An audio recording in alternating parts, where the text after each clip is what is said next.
कई बार धरती पर नजर आ चुके हैं ये रहस्यमयी जीव। लोग नहीं भूल पाए इनका चेहरा। दुनिया में कई तरह के रहस्य कहानियां हैं जिन्हें आज तक कोई सुलझा नहीं पाया है। कुछ को अफवाहें मानकर भुला दिया गया तो कुछ समय के साथ बदलती गईं। जलपरियां, वैम्पायर्स, वॉल्वरीन, यूएफओ जैसी कई अनसुलझी पहेलियां हैं जो वक्त के साथ खबरों में आती रहती हैं। इनसे अलग कुछ ऐसे भी रहस्य हैं जिन्हें आज तक ना ही कोई समझ पाया है और ना ही सुलझा पाया है। बिगफुट अमेरिका के 26वें राष्ट्रपति थियोडोर रूजवेल्ट ने अपनी किताब दी वाइल्डरनेस हंटर में जिक्र किया है कि एक हंटिंग ट्रिप के दौरान उन्हें एक आदमी मिला था जिसने उन्हें एक कहानी सुनाई थी।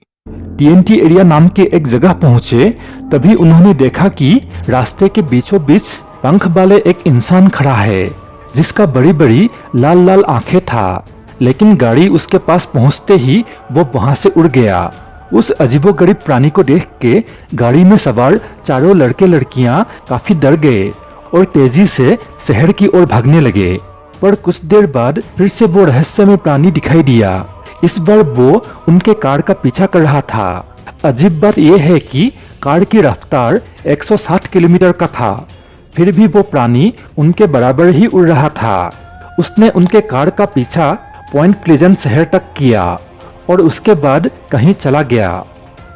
इस घटना के अगली रात मार्सेला बेनेट नाम की एक महिला उनकी 2 साल की बेटी और उनके भाई और भाभी के साथ टीएनटी एरिया के पास के एक रिलेटिव के घर आए थे, लेकिन उनको पता नहीं था कि उनके पार्क किए हुए कार के पास ही वो पंख वाले इंसान नुमा प्राणी चुपचाप खड़ा था। लौटते वक्त मार्सेला जब कार के पास गई तो उनका करीबी से उस प्राणी का सामना हो गया। मार्सेला के भाई और भाभी ने देखा कि मार्सेला से कुछ ही फीट की दूरी पर एक विशालकाय मानव पक्षी खड़ा था जिसका सिर कंधे के क्षेत्र में धंसा हुआ था। उसे देखते ही तीनों बहुत डर गए और भागने लगे। बाद में उन्होंने बोला कि भागते समय उन्होंने विशाल पंखों के फड़फड़ाने की आवाज सुनी थी। उसके बाद 1967 के अप्रैल महीने के एक रात पॉइंट प्लेजेंट में ही एक और युवा कपल शहर से दूर थोड़ा समय अकेले बिताने निकले थे। शहर से दूर जाके उन्होंने अपनी गाड़ी रोका और रात के आसमान में सितारों को निहारने लगे। कुछ मिनटों के बाद उनको लगा कि वो लोग वहां अकेले नहीं हैं। उन्होंने देखा कि आसमान से कुछ नीचे आ रहा है। उन्होंने तुरंत कार स्टार्ट किया और दोनों वहां से निकल पड़े। लेकिन तभी लड़की को दिखाई दिया कि एक लाल आंख और पंख वाले इंसान उनके कार के ऊपर उड़ रहा है। धीरे धीरे वो प्राणी उनके कार के बिल्कुल पास आ गया और लड़की को देखने लगा। उसको देख के दोनों बहुत डर गए। उसके बाद वो प्राणी गाड़ी के सामने आया और आखिर वो जंगलों में चला गया। सिर्फ यही नहीं, इससे पहले भी 12 नवंबर 1966 में क्लेंडेनिन वेस्ट वर्जीनिया में एक कब्रिस्तान में काम करने वाले 5 लोगों ने भी एक पंख वाले इंसान को उनके ऊपर मंडराते देखा था। देखते ही देखते अमेरिका के उन जगहों में 100 लोगों ने उस प्राणी को देखने का रिपोर्ट किया।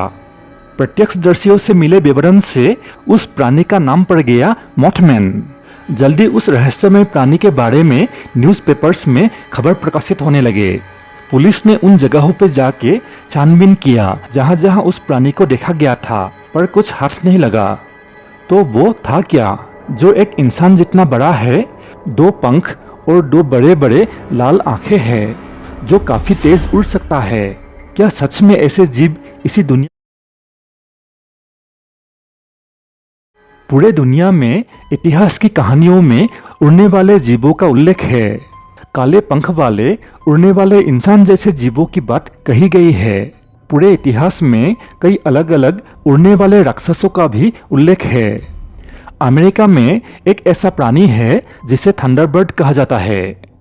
हिंदू, बौद्ध और जैन धर्म में भी एक पक्षी जैसा जीव का उल्लेख मिलता है जिसका नाम है गरुड़ा या फिर गरुड़। हिंदू मान्यताओं के अनुसार गरुड़ पक्षियों के राजा और भगवान विष्णु का वाहन है, जिसे एक पक्षियों के पंख वाले इंसान के रूप में दर्शाया गया है। इसके अलावा भी दुनिया के अलग अलग देशों की अलग अलग संस्कृतियों में भी पंख वाले इंसान नुमा प्राणियों का जिक्र है और वैसे प्राणियों का मूर्तियां और कलाकृतियां भी बनाया गया है। मतलब ऐसे आधा इंसान और आधा पक्षी जैसा रहस्यमय प्राणी इसी दुनिया में अतीत से ही मौजूद है। पर सन 1967 से ही क्यों वैसा प्राणियां देखा जा रहा है, और अमेरिका के एक खास जगह पे ही क्यों ऐसे प्राणियां देखा गया है?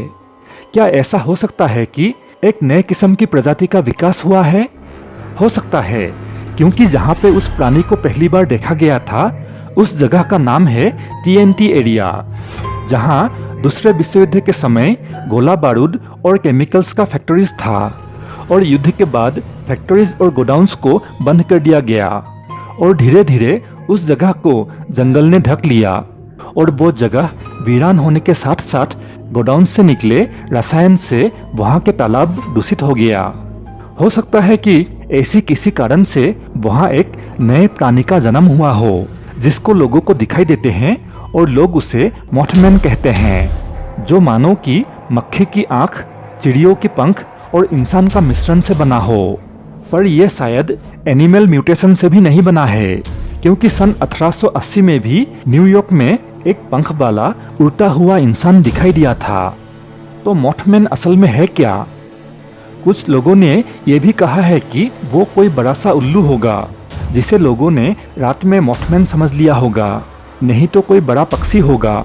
लेकिन जब उन लोगों से बात किया जाए जिन लोगों ने मॉथमैन को अपनी आंखों से देखा था, तो पता चलता है कि उन्होंने किसी उल्लू या किसी दूसरे बड़े पक्षी को नहीं, बल्कि सच में किसी डरावने अजीब जानवर को ही देखा था।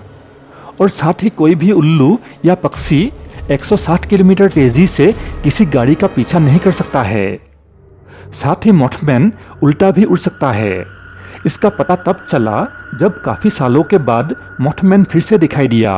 सन 2006 के सितंबर महीने की एक रात अमेरिका के विस्कॉन्सिन में आओहाली नाम के एक आदमी और उसका बेटा अपने कार में घर लौट रहे थे, और उनका सामना हुआ मॉथमैन से। उस रात अचानक एक उड़ता हुआ इंसानी आकृति उनके कार के सामने आके मंडराने लगा। इस बार मॉथमैन ठीक से दिखाई दिया, क्योंकि वो इस बार किसी कार के सामने उड़ रहा था और कार की हेडलाइट की रोशनी में उसे ठीक से देखा जा सकता था। आओहाली ने बाद में बताया कि उस प्राणी का एक सफेद मुंह था, लाल रंग का 2 बड़ी बड़ी आंखें थी, 2 पंख शरीर से जुड़ा हुआ था। शरीर में ग्रे और ब्राउन बाल थे, लेकिन ज्यादा बाल नहीं थे, जैसे कि चमगादड़ों में होता है। ऐसे कुछ देर रहने के बाद उस प्राणी ने अचानक दिशा बदल दी और सीधे ऊपर उड़ गया, और उसके तुरंत बाद ही एक अजीबोगरीब जोरदार चीख सुनाई दिया। उसके बाद मॉथमैन फिर से गायब रहा, और 3 साल पहले सन 2017 में शिकागो शहर में फिर से 20 बार से भी ज्यादा बार मॉथमैन को देखा गया। मतलब मॉथमैन आज भी अमेरिका में ही कहीं छुपा हुआ है। तो यहीं पे आप लोगों के मन में यह सवाल आ रहा होगा कि ऐसे रहस्यमय प्राणियां अमेरिका में ही क्यों अक्सर दिखाई देते हैं, भारत में क्यों नहीं? और उसका जवाब है कि अगर अमेरिका और भारत का इतिहास देखा जाए तो अमेरिका एक नया देश है। 500 साल पहले पूरा अमेरिका वीरान था, जंगलों से ढका हुआ। सन 1492 में क्रिस्टोफर कोलंबस ने अमेरिका में पहला कदम रखने से पहले वहाँ सिर्फ कुछ नेटिव अमेरिकन्स रहते थे, और अमेज़न के जंगलों में कुछ आदिवासी रहते थे, और आज भी है।